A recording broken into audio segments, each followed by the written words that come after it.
Like this now? Johannes Turner has been waiting 25 years for a new house from the South African government. Over that time, several promises that he could finally move his wife and 2 grandchildren never materialized. Instead, he says the country's ruling party, the African National Congress, or the ANC, allowed social housing along with other services to crumble. Which is why Turner says the party that brought the country freedom from apartheid lost his vote in last week's municipal election. That's how we live here in this place in Kliptown. No, we suffer through the empty promises they make for us. We can talk about corruption and so on and so on and so on and so on. No, that's a problem. No, you can't vote for a corrupt party. That's the overwhelming message South Africans sent to the ANC last week.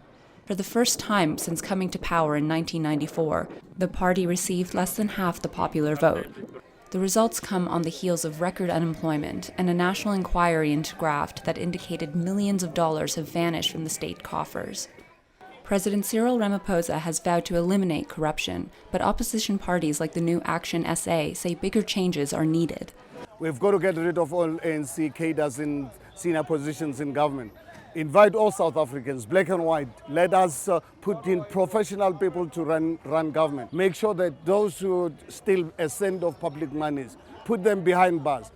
Action SA saw major gains in municipalities, including Johannesburg, where it became the 3rd largest party with 17% of seats. More established opposition groups like the Democratic Alliance and the Economic Freedom Fighters also saw gains across the country, although not as significant as they hoped. The political scales haven't tipped in any one direction. No party won a majority in 66 municipalities, including Johannesburg, requiring coalition governments to be formed.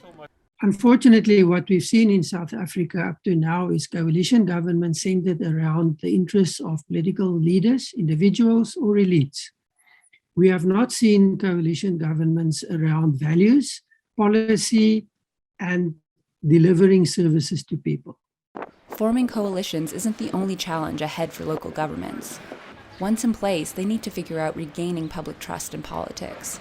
Roughly 60% of eligible voters were registered in the recent election, and only 45% cast a ballot, reflecting widespread disillusionment. It is probably time that in South Africa, the basic questions are again asked and addressed. And those are, what kind of society do we want to live in? What kind of government do you want to be if you are in politics?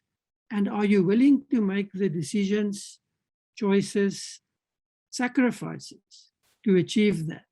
The ANC has said it hears the public's disappointment in the party loud and clear and is determined to do better. Meanwhile, opposition parties are hopeful they can win even greater support. They have 3 years to prove themselves worthy before the next national election. Linda Givetash for VOA News, Johannesburg.